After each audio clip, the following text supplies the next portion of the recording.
Between the Lines would like to thank Protection Strategies Incorporated for sponsoring tonight's program, one of our country's leading providers of integrated security services, including operational security, training, testing, and evaluation. Clients of PSI include the Department of Justice, the FBI, and the Department of Energy.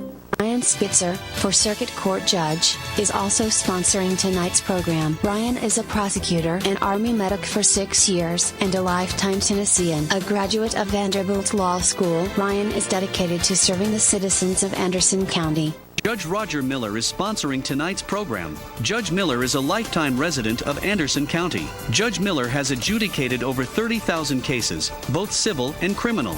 Judge Miller is looking forward to continuing to serve Anderson County.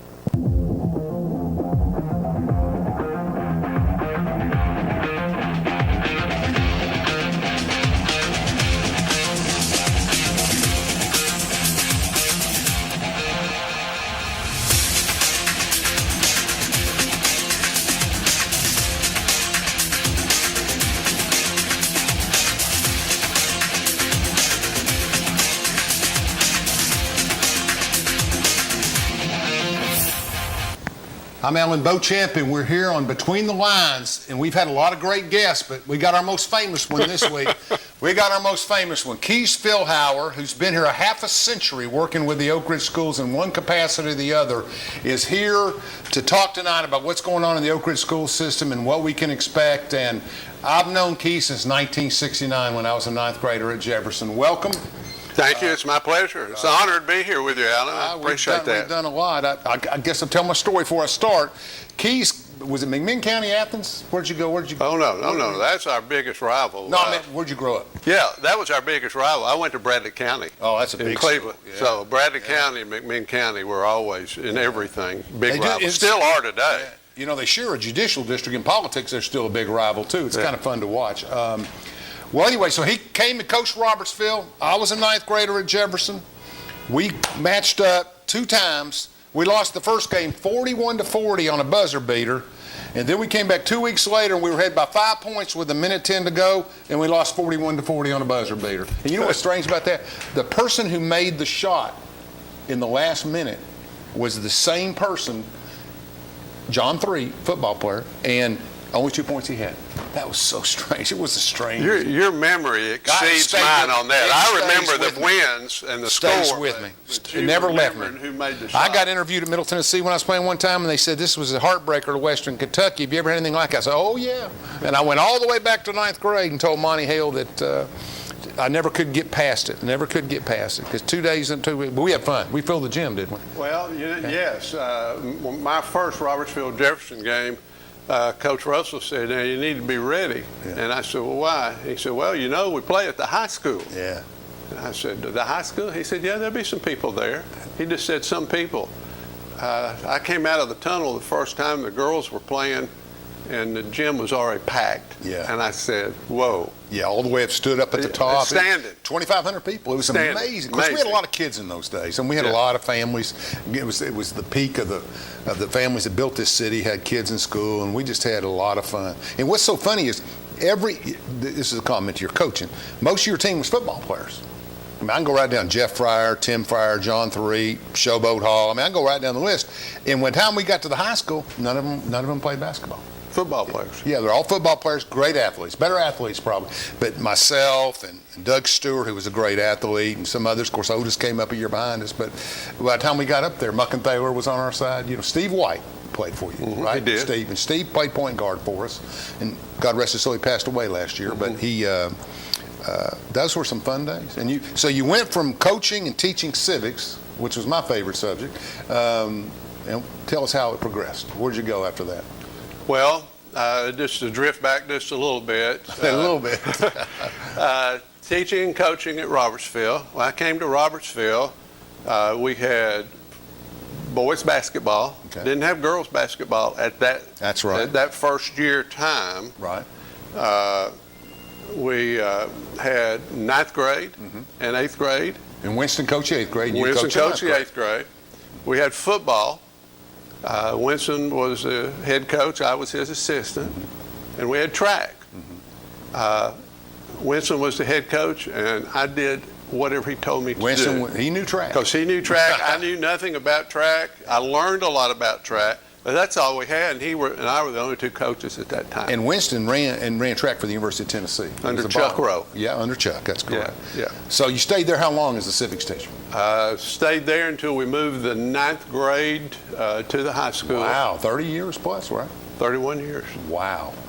Well, counting moving to the high school, because when we moved the 9th grade, I went with the 9th grade because I wanted to continue the civics program. That's what I enjoyed doing. Right. So I finished out my teaching and coaching career, coached last with Chuck Carringer, the freshman team at the high school.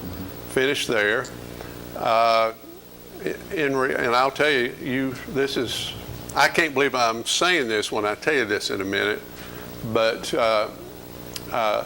health-wise in my family, both of my parents' health took a turn for the worse at the same time. My sister, who still lives in Cleveland, was there, and I was making trips to Cleveland. There were times when I'd leave work, leave practice, get in the car, go to Cleveland, spend the night, get up at the dark 30, drive to Oak Ridge, be in time for work. Couldn't do that. I wasn't doing good on either end. Right. So I said, 31 years, it's time. I need to be where the family is. And that was the smart move because within a year and a half, both my parents passed on. Wow. So had it not been for that occurrence, I'd probably still be in the classroom today. What I remember most about your academic is I remember when myself, I was probably in late college, maybe a little bit out. Yeah, I was a senior at Middle Tennessee, and you had these conventions every year. I remember going for Marty Funhook, some of the other kids that were 4 or 5 years younger than me, and you would nominate people, and they would play the entire role of, I can't remember exactly what it was, but they got to be delegates. Well, it was just like a political convention. Like a Democrat or Republican convention, combined. Right? Okay, combined. That's right. Combined. Yeah. They represented the states, and we had speeches, and we had nominations, and we elected what we then called the civics community president. Yeah. And he or she would serve over the civics community, which would be in fact the classes that I taught during the course of the year. But I missed teaching, to be honest with you. I enjoyed it. What I was going to tell you, and I find it hard that I'm even saying this, I went to our HR person in Oak Ridge Schools, and I said, can I sub? Yeah. And he kind of looked at me and he said, well, I'm not sure. The reason I asked that question as chairman of the Board of Education is there a conflict with doing that? He said, I need to get back to you. In 2 days, he got back to me and said, you can. Yeah, I would. Too many small counties. I would presume there's educators and everybody on school You can boards. do that. And I said, well, let me think about it. I said, I would have to go with the Winston Russell theory on subbing. And he said, well, what is that? I said, Winston would sub, but he would only sub in PE at Robertsville because that's where he taught. That's what he knew. Yeah. I said, I think you'd have to stick me in U.S. government, civics, personal finance, or something like that, at least to get me started. Because I'd go in and want to know where the chalk is. Yeah, because as a student, and we were all students at one time, you see the sub as a day off. Unless you're going to do something, there's more of a challenge for a sub keeping the kids engaged than there is a regular teacher, I think. You know? My son Parks, I was telling him about this, and he said, Dad, you can do it. You did it for all your life. He said, just remember one thing, just don't let them burn the school down. That's all you got to do. Get it to tomorrow. Get it to the next day. It'll be okay. So you retired and you ran for school board. I did. And then you overtime. Well, I did run. Okay. But I was asked if I would be willing to do that because Barbara Phelps, who was on the board at that time, husband had been transferred, I think then actually out of the country, and there was some time left on her term. So you got appointed. Okay. Well, no, I still had to run because of the amount of time. Okay. So I ran, got elected, as they say, the rest is history. And you had all that practice at Robertsville. You knew what to do from delegate races. It obviously worked, I guess. Yeah, I think it did. Yeah. I think it did. So, how long have you been on the school board? Well, When was it? I was elected on the school board in 2002. Wow. So Has it been 18 20 years. years, 19? 20 years, 19 21, years. 19. Yeah. I was going to say 8 or 10 or 12, but it's been that long. Wow. Yeah. And you're chairman now. Chairman now. Elected by the 5-person group. Correct. And how long have you been the chairman? More than one go-around? Oh, yeah. Chairmen are elected every 2 years. Yes. So I will have, let's say this is 2021. I got to calculate a little bit here. 17, 16. I've been since 2016. Okay. So, yeah, before we start in 5th year, you've had third time you've been elected, I guess, or 2 or whatever. That's great. So what are the biggest challenges? I mean, when you look at yourself, and is it a referee's job, or is it are you a facilitator for the 5? You've got good people on there. They're all very experienced. We have great people. 2 new ones. Very new. Very new. Very diverse. Yeah. Which is good. That is good. Which is good. People, when that question is asked to me a lot, really don't have an understanding of what the Board of Education really is responsible for. That's right. We have one employee, and that's the superintendent. So finding a good superintendent is critical. No question. A superintendent who then can surround himself or herself with good staff, which our superintendent, Dr. Borchers, currently does. And Bruce has been there like 7 or 8 years, hasn't he? 8 years, Wow, going on 8 that's years. So that is a major responsibility, because if you don't, in my opinion, if you don't start with that foundation, building a good team, putting a good team together, then all the other stuff that surrounds that, you're going to have trouble with. Wow. Secondly, we're responsible for policy. Much of our policy today comes from legislation. From the state, federal legislation, from the Department of Education, of direction. Let me get a commercial break in here. We'll come right back on that, because I want to talk about the relationship with the state. All right. Thank you very much. We'll hear from our...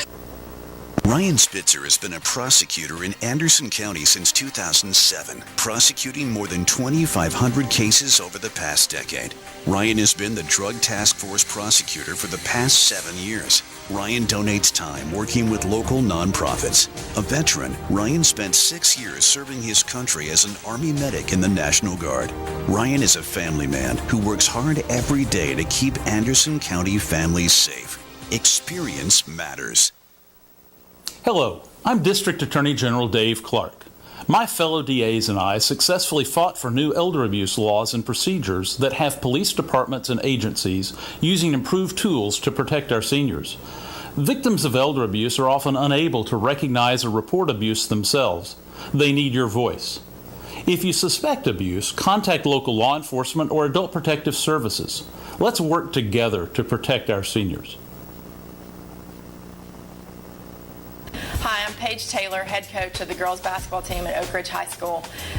We are traveling to Phoenix this year to play before Christmas and are needing to do some fundraising. And in September, we're going to have an auction here. We're going to have it on Monday, September 20th at 7 p.m. We'll have hundreds of items to auction. Should be one of our biggest ever, so please tune in to Channel 12 or watch us streaming on Facebook Monday, September 20th, 7 p.m.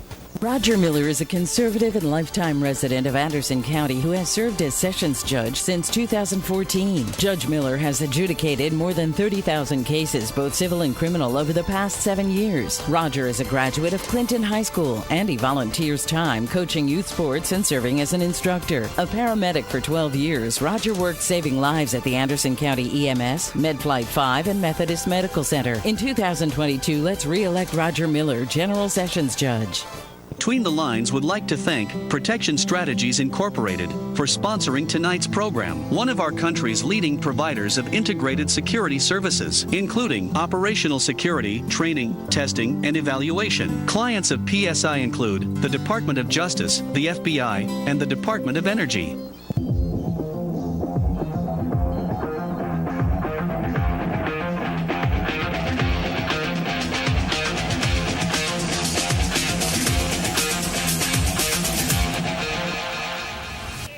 Welcome back to Between the Lines. We're talking with School Board Chairman, Oak Ridge Schools, Keith Philhauer, and we've gotten through some of the 50 years, but we're revolving and listening to stories. He's doing great, and let's talk a little bit more about where we were at. You've got policy you have to make.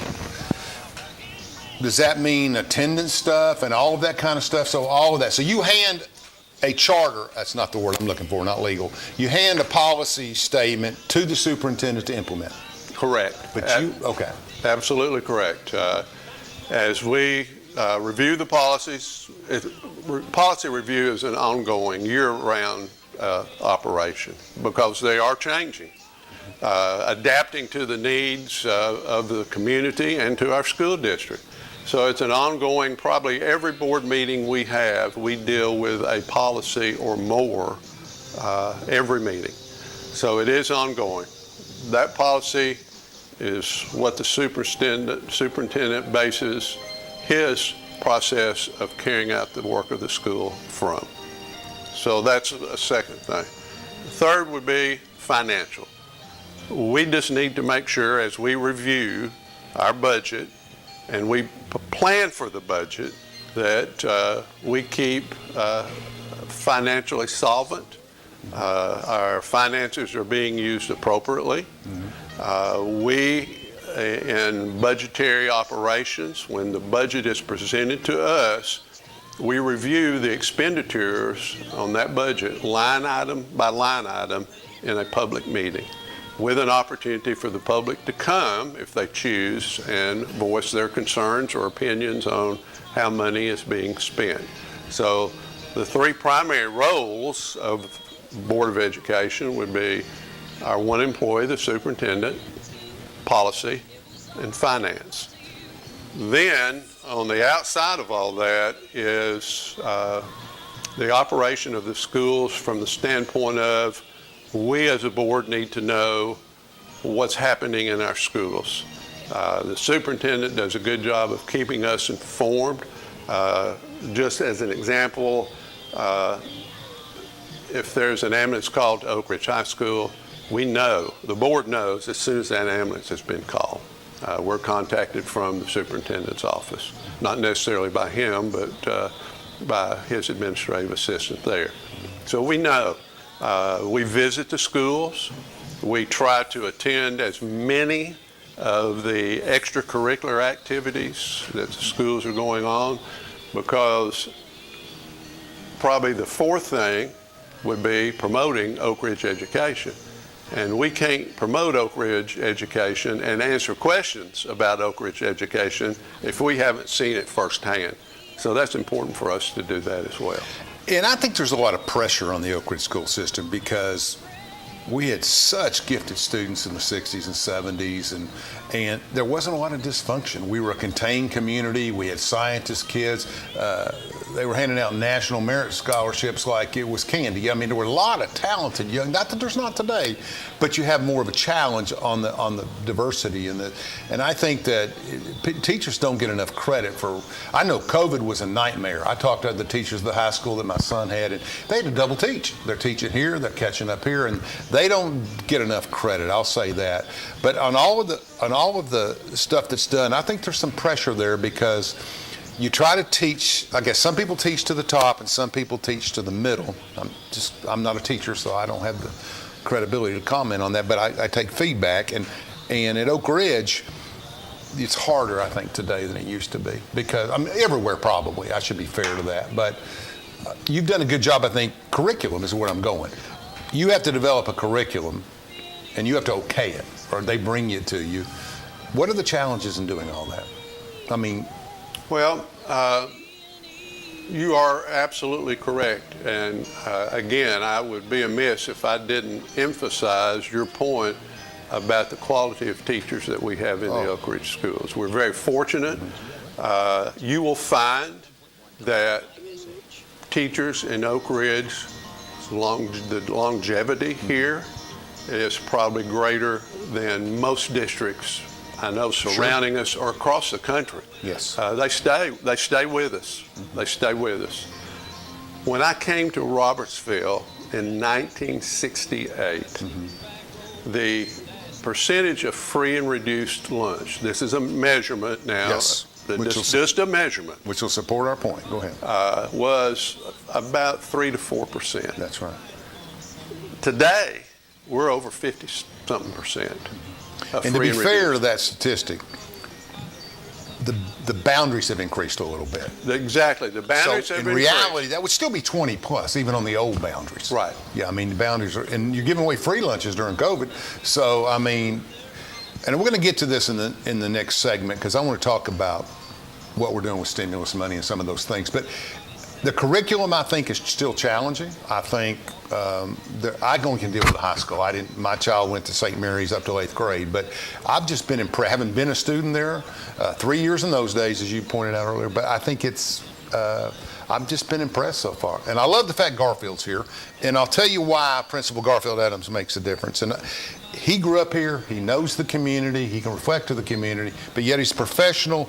He can implement all of these things and meet these challenges with a sensitivity to what Oak Ridge is about. Does that make sense? Oh, absolutely. We're very fortunate to have him. He hit the ground running, as I say. He didn't have much choice. Didn't have much choice, and hit the ground running in a very difficult time. Oh, that's what I mean. I mean, not just in the middle of the year, but in the environment. But I thought he took authority. I thought he did. Yeah, and he came out of Hamilton County and did a good job. And I don't want to disparage by saying if you increase the numbers of free and reduced lunch, that you have kids that are not good students. That's not correct. You just have a different variety of kids that have more needs, perhaps. We have more single-parent families. Sure. We have more students that are being raised perhaps by a grandparent or an aunt or uncle. We have families where one, or in many cases now, both parents are working, and that makes a big difference. So in developing the curriculum, one of the issues that we are faced with is, first, the Department of Education approves the state curriculum. These are things that every student will take, and this is the sequence. Is this state or federal? This is state. Okay. And this is the sequence in which they will be taught. And I know you're going to bring this up in a minute. That begins, because of that begins to compress what a student can do. Good point. So we've got to figure out in Oak Ridge a way to open some of those other doors and give these students the opportunity to experience some things that may take them on in their life's adventure. And don't send me any letters, send them to Alan when I make this next statement. All right. Not every student needs to take Algebra 2. That's correct. That's a hard course. Yeah. Especially for us civics guys. Exactly. But in required to do that, should they perhaps have the opportunity to take maybe an art course? Sure. A welding course. Sure. We've got auto mechanics in there that we used to have in Oak Ridge. I remember the TAP program we had. That went away, but now that's coming back again. Not every student is going to go to college. We went through a period of time educationally where we were saying every student is going to go to college and every student must take these classes. That's not true. I agree. And if we go down that path, then we're doing a disservice to our students. And there's a shortage in those job areas. And to be fair, you can graduate from college, you can go to Vanderbilt or Middle Tennessee or the University of Kentucky or wherever, come out and get a teaching degree. If you know how to spot weld, you're going to make more money than the teacher did. We've got the plants are short on them everywhere. We've got students that graduated from Oak Ridge High School with certifications in welding that are welders right now out at Y-12 facility. Oh, yeah, they're short. And Yeah. I mean, I work in that industry, and I hear it all the time. Do you know where we can get some of this? I mean, it's always the technical trades are recycling now. They're starting to develop more Yes, in the they rural are. areas. So, and I agree with you. I think we can't let the state limit the diversity of our academic programs. I agree. We've got to do a better job, and I think we are doing a better job of listening to our professional community and saying, this is what we need. This is what I need a student coming out of high school, or a student going on to 2 years or 4 years or whatever. These are our needs, and you've got to help us find this workforce so we can survive. And for a while we didn't do, and when I say we, I'm talking about education and the whole scope of it. We just got to do a better job of that, of finding that pathway. One of the things that we have now, it's a kind of a combination of several things we were doing, but we call it Portrait of a Graduate. Mm-hmm. As a graduate, what does my portrait look like? Mm-hmm. Where is it going to take me? Mm-hmm. And then we've got to find in that portrait, I'm not an artist, but if you're an artist, you use different colors as an example. What are those different colors that fit your educational path? And those colors translate into classes. That's right. And you develop the guidance counselor can sit down and develop a curriculum to what, and it's often hard to know what a ninth grader wants to do. Well, sure. But by their junior year, it's no different in college. I declared my major in college my junior year. I was playing basketball and having fun, and I said, I better put something in there, So, I mean, it just is, it's helping them get to where they need to go. And I agree with you. And I don't know what the state requirements are. Obviously, all we hear about in the media is COVID and stuff like that. But I know there's some state requirements, and they have a tough job too. Mm-hmm. And I want to compliment Bill Haslam for a second. I don't do politics much on this show, but he took the leadership to create community colleges and to do the things that needed to be done, bipartisan effort, and that really creates a lot of opportunities for people. And they do technical and certifications, Roane State and Pellissippi. We're lucky to have that they can go there. And we are very fortunate, and because of what you just alluded to, mm-hmm. a lot of kids have started college that would not have been Never there would have gone. And are bettering themselves That's right. for that. Exactly. We'll be right back after this break. Good job.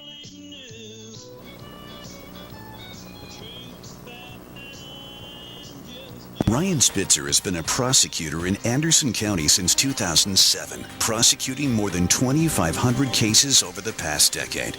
Ryan has been the Drug Task Force prosecutor for the past 7 years. Ryan donates time working with local nonprofits. A veteran, Ryan spent 6 years serving his country as an Army medic in the National Guard. Ryan is a family man who works hard every day to keep Anderson County families safe. Experience matters. Hello, I'm District Attorney General Dave Clark. My fellow DAs and I successfully fought for new elder abuse laws and procedures that have police departments and agencies using improved tools to protect our seniors. Victims of elder abuse are often unable to recognize or report abuse themselves. They need your voice. If you suspect abuse, contact local law enforcement or Adult Protective Services. Let's work together to protect our seniors. Hi, I'm Paige Taylor, head coach of the girls basketball team at Oak Ridge High School. We are traveling to Phoenix this year to play before Christmas and are needing to do some fundraising. And in September, we're going to have an auction here. We're going to have it on Monday, September 20th at 7 p.m. We'll have hundreds of items to auction. Should be one of our biggest ever, so please tune in to Channel 12 or watch us streaming on Facebook Monday, September 20th, 7 p.m. Roger Miller is a conservative and lifetime resident of Anderson County who has served as Sessions Judge since 2014. Judge Miller has adjudicated more than 30,000 cases, both civil and criminal, over the past 7 years. Roger is a graduate of Clinton High School, and he volunteers time coaching youth sports and serving as an instructor. A paramedic for 12 years, Roger worked saving lives at the Anderson County EMS, MedFlight 5, and Methodist Medical Center. In 2022, let's re-elect Roger Miller, General Sessions Judge. Between the Lines would like to thank Protection Strategies Incorporated for sponsoring tonight's program, one of our country's leading providers of integrated security services, including operational security, training, testing, and evaluation. Clients of PSI include the Department of Justice, the FBI, and the Department of Energy.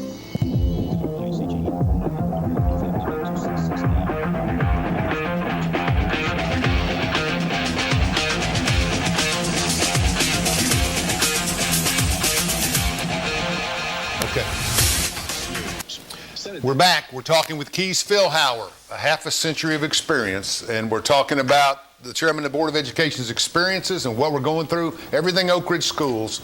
We're going to talk about some changes in this segment. We have a new preschool. What can you tell me about the preschool?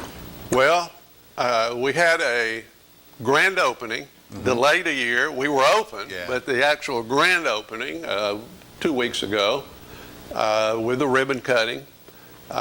And some tours, people that came. We will have in the very near future, and the community could have come then, but we will have one in the very near future where community-wide, anybody in the community wants to come. I guess it was somewhat limited this last time. But when that does occur, I would encourage the community to visit. They need to see what we have. They'll be very proud of it. As I said at that ribbon cutting, we've got a state-of-the-art preschool. I would be willing to say that no other school district in the state of Tennessee, and maybe elsewhere, but I know in the state of Tennessee, has a preschool that is state-of-the-art that we have. But I also added, you can have a beautiful building, and you can have a state-of-the-art facility, but if you don't have the quality education person to put in there, the quality teacher, the leadership, it's not going to be any better. Just a building. Just a building. I like the fact you got more interactive graphics. Kids today, I told my son, I keep referring to him, but I'm not sure a classical education is what it used to be. I mean, you know, we're in a position where you need to learn about coding and computers and graphics, and you know, we're seeing millionaires made in 3 months out there doing different stuff, and that's where the jobs are in those markets. And I mean, whether you learn Shakespeare or not, it makes you a better person, no question, but I'm not sure. And I'm glad to see that we're getting these kids up to date on some of these things and getting them where they need to go. Tell me what's behind the decision for block scheduling. I kind of like it because it's college-like, and it took me 12 years to get through. I'm just kidding, but I like block scheduling. I mean, well, I will use myself as an example. This discussion has not just happened.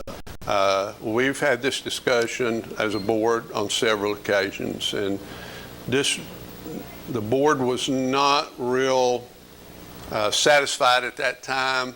The leadership in the high school really didn't push it. It was just kind of a thought that was being discussed. Dr. Adams came, took a look at some things that we were doing, felt like that this was the time that we needed to give this a try. I initially, years ago, I would not have been a supporter of it. My reason being at that time, I felt like that then, when you finished your first block and then moved on, it wouldn't be until the end of the year until that test, final state test, would be given. So that's an issue. Yes, sir. But times have changed. Yeah, as we were saying. As we were talking about this, as it was presented to the board, I called a number of my colleagues on other boards across the state. And without a doubt, the response I got was, our teachers at first were somewhat pushed back. We don't want to do this. But if you tried to go in there now and change, they'd fight you. That's a good change. So change is hard. Change is hard. What are the advantages of it? I mean, what's the 1, 2, 3 bullet points of what does the student gain with block scheduling? In my opinion, and why I support this now, the advantages are this, and we talked about one of them already. With block scheduling, it opens the door for students to branch out and take additional classes that they wouldn't otherwise be able to take. So now they're being able to do that. It broadens the scope of the curriculum, well, if you will. if we have longer classes with reduced classes, like you have 5 instead of 7 or 8, how does that open up the opportunity to take more classes when you have to dedicate an hour and a half to each class? You get it done quicker, so you have more time later? Exactly, Okay. exactly. In a different semester? Exactly. I got it. Exactly. Some language arts complaints I've heard. That's the only negative I've heard, is that they can't get the 2 in 1 year, and they learn. But you're going to have disadvantages. There are, and that is an issue that is being worked on. This is the first year. Sure. Anytime anything's new, you have to learn and find out what your growing pains are. As a teacher, you have to be ready to teach a little bit differently, because the class period itself, the individual class period, is a little longer. Yes. So you've got to be able to extend yourself out and be prepared. You can do more things. I would have loved it. Yeah, me too. In teaching what I would have loved to be able to do that. So there is an adjustment. 55 minutes is tight. I mean, even in college, we get lectures, but boom, we're out of there. Yeah. But on Tuesday and Thursday, we get the hour and a half, right? And Yeah. it was better. We learned more. That's true. So I think that's an advantage. It will take some adjustment for teachers to make that happen. Testing. We now have the capability through the state to do some of the testing at the end of that class, as opposed to having to come back at the end of the year. Yeah, I would hope so. It's automated. They should be able to do that, right? Yeah. Well, we could spend a whole 4 days probably me talking about state testing, but we're probably not going to want to spend all that time doing that. But so that is a plus to be able to do that. ACT tests, for example, are scheduled when they're scheduled. But as we have always done, we continue to offer ACT prep classes, for example, for kids who need the help working their way up to that final testing. There will be additional prep tests to help kids prepare. If there is a class that maybe you don't get that final test till the semester, to kind of come back and get a prep on that to be prepared. So steps are being taken. So you can't say, well, I took the class and then I forgot everything I learned. We're not going to let that happen. There are ways, either the testing earlier, prep classes to help get prepared for the test. We think that as a result of this, in the long run, we're going to see better graduation rates. We're going to see improvement on ACT scores. We're going to see improvement on grades. I think you engage the subject longer, you learn more. I would be inclined guessing that would be absolutely true. My son was part of the Duke Tips program in 7th grade, where he got to take the ACT in 7th grade, and did fine. For 7th grade, did real fine. The issue for him was, I think he learned how important reading was. Because he can answer those questions in, give him an hour, but you give him 28 minutes, he's got to go. He's got to read and go. The math was easy because it wasn't as reading intensive, but I think it helps kids to be able to experience those practice tests and do stuff, and no matter what they're studying, I think it's a good habit for them, so you're applauded for that. And also, it's not, and this may sound like a strange comment, it's not as easy to get behind, because it is boom, boom, boom, boom, you're doing it. Whereas if, let's say, in the first grading period, you made a D. In the second grading period, you made an F. In the third grading period, you made an F. What are you going to do the fourth grading period? That's right. I give up. This helps prevent that from happening. Block scheduling, in my opinion, does that. Well, I think the teacher has more time to engage, too. Exactly. I mean, you get the hour and a half. I believe that's the amount of time. I don't remember exactly, but I think you got more time.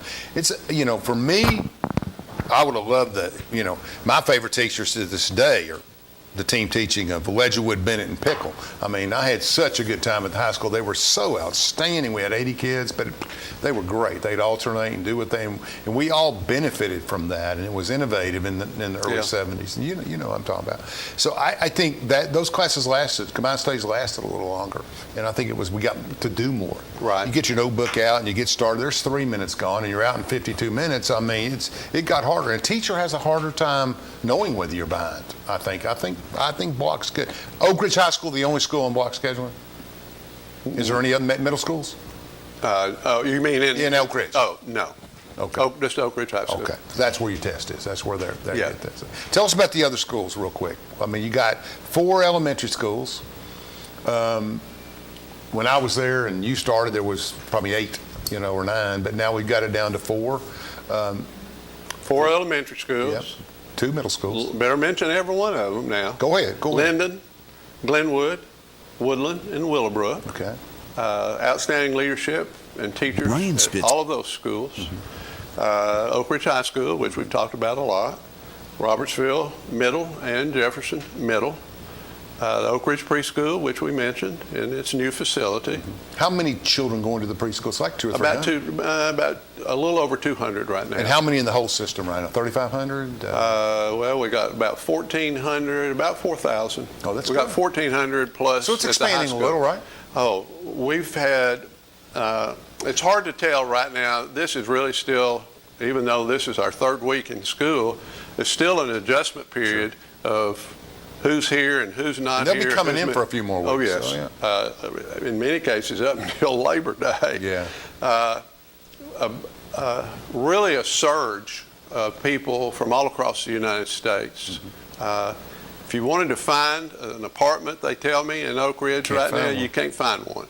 Houses are just crazy. There's no market. No.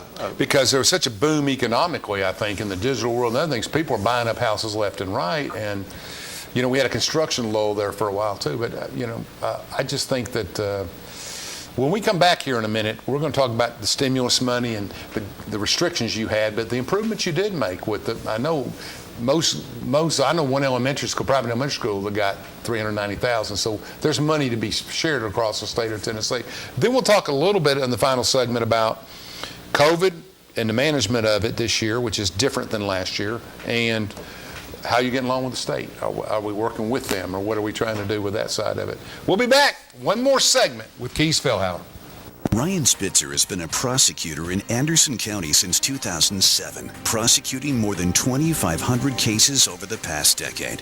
Ryan has been the Drug Task Force prosecutor for the past 7 years. Ryan donates time working with local nonprofits. A veteran, Ryan spent 6 years serving his country as an Army medic in the National Guard.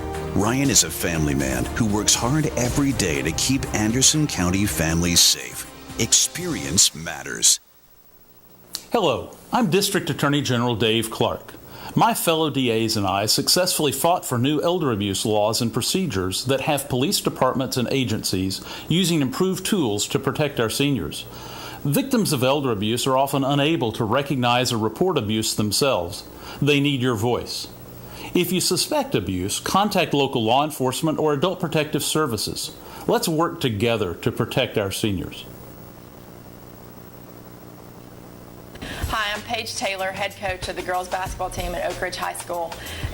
We are traveling to Phoenix this year to play before Christmas and are needing to do some fundraising. And in September, we're going to have an auction here. We're going to have it on Monday, September 20th at 7 p.m. We'll have hundreds of items to auction. Should be one of our biggest ever, so please tune in to Channel 12 or watch us streaming on Facebook Monday, September 20th, 7 p.m. Roger Miller is a conservative and lifetime resident of Anderson County who has served as Sessions Judge since 2014. Judge Miller has adjudicated more than 30,000 cases, both civil and criminal, over the past 7 years. Roger is a graduate of Clinton High School, and he volunteers time coaching youth sports and serving as an instructor. A paramedic for 12 years, Roger worked saving lives at the Anderson County EMS, MedFlight 5, and Methodist Medical Center. In 2022, let's re-elect Roger Miller, General Sessions Judge. Between the Lines would like to thank Protection Strategies Incorporated for sponsoring tonight's program, one of our country's leading providers of integrated security services, including operational security, training, testing, and evaluation. Clients of PSI include the Department of Justice, the FBI, and the Department of Energy.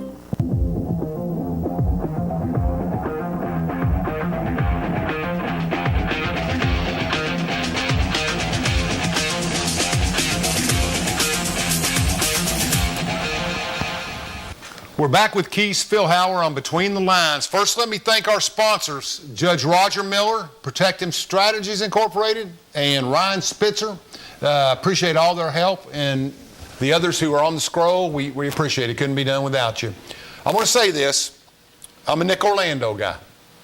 I mean, my dad went to college with him. Jefferson was just everything we went through there, and he coached and played with. I always said there'll never be another Nick Orlando, the commitment he had, the personality he had. But I got to say, I think Keith Philhauer, and to be fair, Winston Russell are in that same breath. I think those three have put a half a century into this in different ways, and they're to be commented. So we're lucky to have him today, and we're going to finish this conversation up. What changes are ahead? What are we looking at? I mean, we got some stimulus money, made some improvements to some things, very restricted in how you could spend that money. The stimulus money is helping our district do some things that we would have not otherwise been able to do as it is other districts. It is very restrictive. When you get the money, here's the list of things that you can spend it for. Here's the space to document when and how you spent that money, and it has to match. You can't just decide, well, boy, I've got this money. It'd really be nice if I could use it for this. Yeah. Oh, it's not on the list. I can't use it for that. So I've seen that letter. It's a lot of buildings and grant stuff, a lot of building stuff, but not in your general academic areas. It's not to be spent. No. They don't want you subsidizing local tax dollars. That's exactly correct. Yeah. So we've been able to use the money we've received to do some capital improvements. Good. If you were to drive by Robertsville right now, you can see a lot of the exterior work. When that's finished, that's going to look like it's a brand new building. The only way you'll see the work that's been done on the inside is to go inside and see it. That's not true just at Robertsville. It's true at the high school. It's true at Jefferson and our other schools as well. Doing things that give teachers a better opportunity to teach. And if you have that better opportunity and you're a good teacher, then it's a win-win situation. We're doing some things in our buildings that will help protect the health of our students with the circulation of air, the filtration of air. Which is important in the COVID particularly issue. If you can, we're living now. If we can, well, there's a process, and I can't remember the name of it right now, where you can actually clean the air, filter the air, so that protects children from COVID in the schools. I'm not familiar with it, but some schools are doing it. Yeah, that will be part of what we're doing. Good. That's excellent. Protect that. That will help. The money, as I said, is certainly very valuable. And what that does do, though, in allowing us to use that money for the things that I just mentioned, it does free up some of our other budgetary money that would have had to have been used for that now we can use for other things, additional computers, hiring some staff that we can't use the stimulus money for, but because we're using that stimulus money, we've freed up some money. We could hire some additional staff as we need to. So it is a plus for our school district. It's not going to be here forever. No. We've got to take advantage of it and use it while it is here. Make sure, again, we use it the right way. Be prepared to not say, well, we use this money and it's gone. What are we going to do now? That preparation has to occur now as well. We don't want to spend money on something that is innovative in the classroom is a continuing cost, and then when that burden comes on our shoulders, we can't continue that cost. We've got to figure out a way to do that. And your capital program planning has to be rough. When I was in 8th grade, there was a picture of me and other football players at Jefferson carrying boxes into the new school in 1968, I guess, or 9. And that building's 50 years old. Yeah, and people don't think about it. People still call it New Jefferson. Yeah, that's right. They still call it the New Jefferson. And you're right. And I will have to say that the relationship that the Board of Education has now with City Council could not be better. Yes. A week doesn't go by that the mayor and I do not talk about something that's in relation to what's going on in the schools or what's going on in the community. That's a benefit. We're working together in doing projects together, such as roofing projects. People don't think about the need. You've got to replace the roofs on these buildings, and they're old. We're working collectively with the city to finance those, not just on school buildings, which are city buildings, but the city buildings that are used specifically for city endeavors. Which schools? I would think Robertsville, in my mind. The high school had their renovations. Robertsville's a 1943 school, 1944. Much of it is still in the original, is it not, in the original construction? Robertsville has a new roof. Okay. The interior has, all the classrooms have been modernized inside that building. So that has been brought up. Did some work on the gym this year. Did some work on the gym this year. You know, when I was there, the gym is not where it is now. You had to walk under a covered walkway down to get to the gym.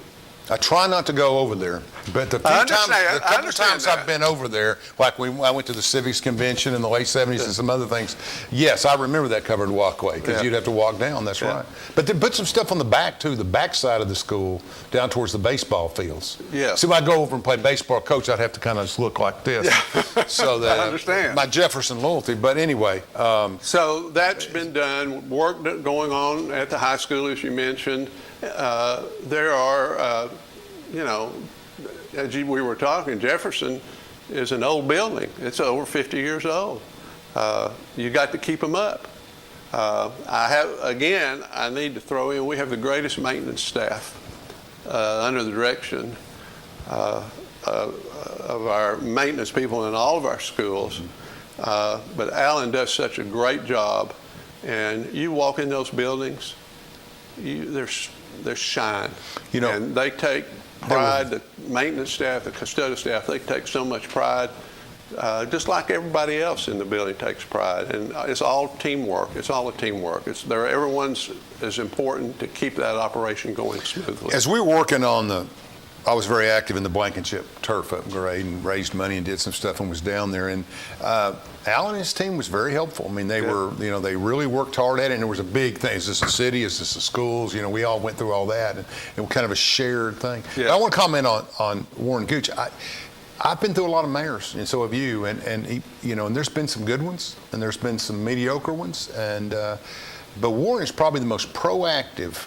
We're going to find a way to get this solution through that I've probably experienced at least since the 25 years I've been back home from the road. But he gets a lot of credibility. Town Center wouldn't have happened without him.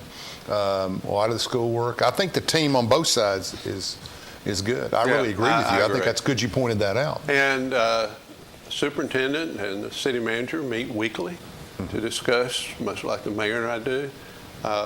The term communication is overused, but if you don't communicate, you're going to be in trouble. It is. That communication line, superintendent, city manager, mayor, and I have been extremely beneficial. The Speaker of the House in Tennessee has been on a rampage this week, going across talking about anybody puts a mask mandate, anybody does this, we're going to call the sessions back together. Being in that world, not the education world, I don't think there's much momentum from the lieutenant governor or the governor to do that. There's a way to do it correctly, and I want to compliment the Oak Ridge schools as having a son in there. And Stephanie does a wonderful job too. And Garfield, we give him a lot of credit, but Stephanie Thompson, I believe, is that the right name? She just does a wonderful job communicating. I have had better communication from Oak Ridge High School in 12 months, and I don't know how they do it. I made the joke earlier about the English teacher, a new English teacher, Mr. Stebbins. I'm just going to give him credit. I'd ask about an assignment, he'd be climbing a tree in the Smoky Mountains. He'd respond. I mean, this guy was everywhere. He's bright, and we're just getting good people in our schools. We are, absolutely. And I'm just in our management team. We have a new vice principal. I haven't met him yet. Didn't Garfield get a new vice principal this year? Yes, he did. Yes. I haven't met the gentleman, but I've seen it on the media. But I really don't have any complaints. I mean, I do the traffic in the morning needs to get around that car. Everybody in town's talking about it, but it's moved. It's not there anymore, so I feel good about that. But everything else is good. I think nobody uses the A building. I mean, I call it A building. on the back, on the church side where the pickup over there on the what is that road? Where the 911. Oh, yeah. But on Providence Road. I mean, everybody wants to come to the front, and you go right out Providence Road. If you're in the A building, which I call the A building, the science labs or whatever, you just go out the door. Yeah. I wish that might thin out things a little bit. Yeah. Et cetera, et cetera. It's certainly been, the last few years have been interesting to say the least. People said often, as they continue to say, hopefully someday we'll be back to normal. I'm not sure what normal is going to be again. It's different. We've got to be prepared. This is not going to go away tomorrow. No. It's like the flu. The flu's still with us, and we've got to take steps. Everybody needs to take a step to try to protect, prevent, and be healthy. My problem with the overall strategies of treating COVID, not problem, that's a bad word. The conclusion that this works and this works is that the collateral damage to these kids on some of these solutions, they're not interacting with other kids. My son was in 9th grade last year. He's meeting people this year. They all had masks on last year. I mean, there's some collateral damage, I think. Virtual learning was tough on teachers. I mean, they deserve so much credit. And the $500 bonus they got, as I read from the Oak Ridge schools, was inadequate. I mean, for all that they did, it was inadequate. But then again, you got a job to do and you got a budget to run, and I understand those things. But I really think that the high school's approach this year, that Stephanie was going to say, is addressing it school by school, environments, looking at thresholds, trying to deal with it, is the professional way to do it. I'm really been impressed with the strategy so far this year. And I obviously agree with that. Yeah. It's a day-to-day operation. You don't know what's going to impact us tomorrow or the next day. The TCAP test scores will be released to the public Thursday. And that's for last year? For last year. Yeah, that'll be interesting. We already know there, in some areas, there's a deficiency. Sure. As in every school district in the state, or the nation. That's and true. there'll be surprises that in some areas we held our own or made some progress there. So you got to go back, and that has to be attributed to the hard work of our teaching staff for that progress there. We are looking at all the surrounding information, all the factual information. Look at each school right now individually. We just, because of the daily increase in cases, put mask on our students and staff at Willowbrook. How long they will be on? Depends. This depends. We don't know. We've got a number of schools that have 0 cases. Yes. There would be no reason to put masks on those students and staff. And I know we're going to do everything possible to provide an environment of learning that is safe and healthy for our staff and students. If it comes to a mask mandate and that's what's going to provide that, that's what we'll do. But at the point in time, we have to be concerned that the learning loss of our students doesn't take another hit as well. That's correct. A double impact right there could occur. You mentioned your son making friends because he's now just seeing their face for the first time. Yeah. Imagine teaching a class with a mask on, with 20 individuals with masks on, and attempting to have conversation at work. We have 60 seconds. I want to compliment the robotics program. I've had some experience. What a great program at Oak Ridge High School. I mean, and the quality of people, the volunteers and other people with the robotics program have made that really, it's a way that you get a little bit ahead. Yeah, I appreciate you coming. Anytime. It went fast, didn't it? Just like we always do. It was over before we started. It was. Almost. You're doing a great. Thank you, and thank you for keeping involved. I mean, it would have been easy to go to the house, but you've stayed involved. You've helped these kids, and our experience on the school board's made all the difference, I think. Thank you guys for watching. We'll be back next Thursday night at 7 o'clock.